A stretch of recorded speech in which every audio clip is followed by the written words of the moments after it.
Ok, on est lundi, premier jour des examens. Tu te sens super confiant parce que pour une fois, tu as vraiment révisé tes leçons. Donc tellement tu es sûr de toi, tu te dis qu'au minimum, tu auras 17 sur 20. Et là, on commence à distribuer les feuilles et tu entends l'élève le plus intelligent de la classe dire « Putain, c'est quoi cet examen de fou? Là, je suis vraiment foutu. » Et là, tu as ton stress qui commence à monter petit à petit. Alors pour te rassurer, tu te dis que sûrement il doit être en train d'exagérer. Mais en recevant ta feuille, tu te rends compte qu'il n'exagérait vraiment pas. Et tu commences à te demander pourquoi tu as passé toute la nuit à réviser si c'était pour avoir un examen tellement dur que tu ne peux répondre littéralement à aucune question. Donc, tu marques ton nom sur la feuille et tu es tellement foutu que tu te mets à fixer la fenêtre et à contempler la nature.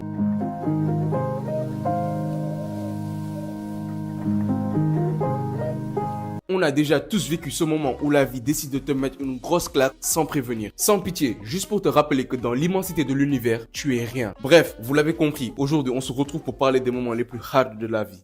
La vie est tellement hard.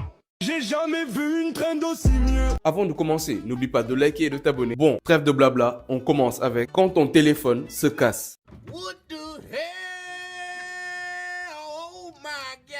Tu connais ce moment où tu es tranquillement en train de discuter avec tes potes sur WhatsApp et que ton téléphone décide dans le plus grand des calmes de t'échapper des mains. Durant les quelques secondes qui séparent la chute de l'impact, tu vois le temps au ralenti. Tu as l'impression d'avoir développé le spider sense et tu commences à te dire peut-être que je peux encore le rattraper. Et si j'essayais de le contrôler avec mon pied? Mais au fond de ton esprit, tu entends une petite voix réaliste te dire mec, c'est trop tard, il n'y a plus rien à faire. Accepte ton destin et commence à prier que les dégâts ne soient pas trop considérables. Lentement, tu fermes les yeux et puis bam, malgré tous tes efforts, ton écran est complètement explosé.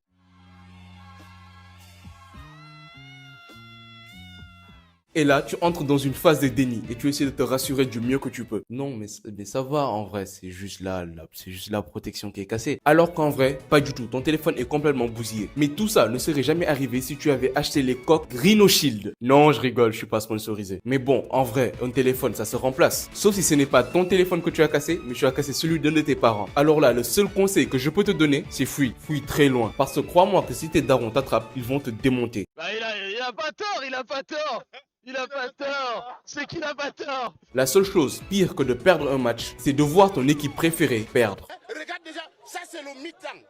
On nous mène 2-0. Et on part où avec ce genre de coche? Tu es là tout pépère en train de regarder tranquillement un match de ton équipe préférée, que ce soit le foot, le basket ou même le rugby. Tu es à fond dans la partie, tu es concentré à 100%, ton équipe mène au score, donc tout va bien dans le meilleur des mondes. Tu vois déjà la victoire se dessiner, tu ne vois pas comment ton équipe pourrait perdre. Puis d'un coup, sans que tu ne comprennes pourquoi, les joueurs décident qu'ils en ont marre de jouer correctement. Donc les défenseurs deviennent aussi fragiles que les fumeurs, les attaquants, eux, je ne sais pas où ils sont partis, et le gardien, lui, je pense qu'il ne comprend plus les règles du sport. Il fuit le ballon comme s'il était entouré de pics. Résultat, on perd le match. Bande de nuls. Merde, bande de sales nuls. Et toi, tu es là derrière ton écran en train d'hurler, en train de donner des conseils comme si les joueurs allaient t'entendre. Et à la fin du match, tu es complètement épuisé comme si tu venais de jouer le match à la place des joueurs. Tu commences à balancer à tout va. Oui, les joueurs sont nuls. Je te promets que je joue mieux que ce joueur-là. Je peux comprendre que tu sois en colère, mais dans la vie, faut être réaliste, mon gars. Tu es là affalé sur ton canapé avec ton gros ventre et tu prétends être en meilleure condition physique que des joueurs professionnels. Mon gars, laisse-moi te dire que c'est pas pour rien que eux, ils sont sur le terrain et que toi, tu ne fais que regarder. Bref, tout ça pour dire que c'est normal d'être en colère après une défaite. Parce que moi, je suis un supporter du Real de Madrid et je suis pas trop habitué aux défaites. Et à chaque fois que mon équipe perd, je rentre en profonde dépression. Mais au pire, ce n'est qu'un match. Il y a des choses bien plus graves qui peuvent nous arriver, comme avoir la calvitie. Ça vous choquera moins le fait que j'ai de la calvitie. Alors est-ce que c'est vraiment de la calvitie? C'est plutôt, je pense, une carence en vitamine D d'ailleurs. Un jour, tu te réveilles et tu remarques un truc assez étrange sur ta tête. En vrai, tu remarques qu'il manque quelque chose sur ta tête. Ton front a pris de l'ampleur et ta brosse à cheveux ressemble à un cimetière capillaire. Et ton coiffeur commence à te proposer de te faire des coupes rasées. Un peu trop souvent. Et tu te mets à te demander comment tout cela a commencé. Et tu te rends compte que dans ta famille, ton père a la calvitie, tes oncles ont la calvitie, même ta mère a la calvitie. Donc, évidemment, c'était impossible que tu échappes à ton destin. Quand tu te regardes dans le miroir, tu te dis, attends, mon crâne est un peu plus visible qu'avant, non? Et là, tu entends ta petite voix intérieur te dire c'est pas grave, c'est juste un défaut d'éclairage. Mais bon, pour te rassurer, tu décides de prendre une photo. Et là, tu te rends compte que ce n'est pas un défaut d'éclairage. C'est juste que tu as carrément un immense trou au milieu de la tête. Et là, tu entres dans la phase de déni. Tu essaies de lutter contre l'inévitable. Tu as testé tous les produits possibles et inimaginables. Le spray de camouflage, le derma roller, l'huile de romarin. Tu essayes même de plaquer tes cheveux pour qu'on ne voit pas le trou digne d'un impact de météorite qui s'est formé au milieu de ton crâne. Tu passes par toutes les étapes. D'abord, tu essaies de mettre une perruque, un bonnet, une casquette casquette, tu deviens un professionnel en camouflage de calvitie. Et à un moment, tu te dis que le seul moyen pour que ta calvitie ne te fasse plus souffrir, c'est de l'assumer. Donc, tu pars chez le coiffeur et tu fais une boule à Z, sans même essayer de passer par la case Turquie. Mais au fond, il y a bien pire que de perdre ses cheveux. Il y a perdre sa dignité par exemple, comme quand tu perds une bagarre. Moi je dis hagra, hagra. T'es là, tu veux jouer au bonhomme, tu es sûr de toi et de tes capacités. Parce qu'hier, tu as passé toute ta journée à regarder des vidéos de boxe et de self-défense sur YouTube. Et tu t'es aussi entraîné face au miroir à faire du shadowboxing. Et tu as commencé à te répéter plusieurs fois dans ta tête, faut que je sois rapide, faut que je sois précis. Je suis un champion du monde, mec. Ça, c'est ce que tu te disais jusqu'à que tu réalises que ton adversaire est bien plus grand et bien plus fort que toi. Mais bon, tu te dis que tu vas gérer parce que tu penses être le main caractère. Get down, boy. Get down. Et puis, ça arrive, le fameux moment où tu te dis, bon, peut-être il est plus musclé que moi, mais c'est sûr que je suis plus stratège que lui. Un coup de poing bien placé, il va finir à l'hôpital. One eternity later.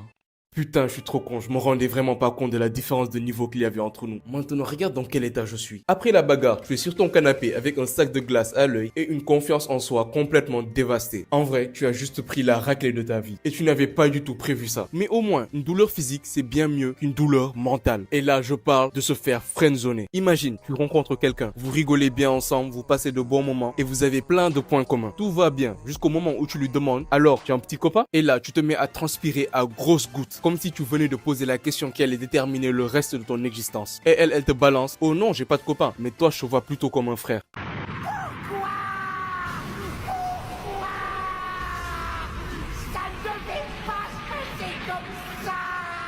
Oh merde, je suis tombé dans la friend zone, ce territoire interdit où tous les rêves deviennent des cauchemars. Et la question que tu te poses, c'est pourquoi tu es tombé là-dedans. Eh ben tout simplement parce que tu n'as pas vu les signes. Tu sais, ces petits moments ambigus où tu espères qu'elle parle de toi autrement que comme un simple ami. Tu sais, ces moments où tu la vois sortir avec un autre mec et pour te rassurer, tu te dis non, ça doit être sûrement juste qu'un ami. Tu sais, ce genre de situation où tu lui envoies un message à 2 h du matin pour lui dire qu'elle est trop belle, mais qu'elle te répond tout simplement merci, c'est gentil. Maintenant là, tu te retrouves dans une situation de merde et tu cherches à sortir de la friendzone. Eh bien, laisse-moi te donner un conseil. Là, tu as 2 options. Soit tu acceptes le rôle de confident et tout va bien, ou tu tentes une manœuvre audacieuse. Bon, foutu pour foutu, tu te dis que c'est le moment ou jamais. Tu confesses tous tes sentiments et là, tu attends la réponse comme un joueur de poker qui dévoile sa main. Oh, mais je te trouve super, mais le problème, c'est juste que tu n'es pas mon type. Félicitations, tu es toujours dans la friendzone et tu viens de rajouter une couche de gêne à toutes ces situations. Donc, tu te décides à choisir la première option et à rester juste qu'un simple ami. Alors les gars, cette vidéo touche à sa fin. N'oublie pas de liker et de t'abonner. Pour terminer cette vidéo, le meilleur conseil que je peux vous donner, c'est que peu importe à quel point la situation est compliquée, n'oublie pas de garder le smile.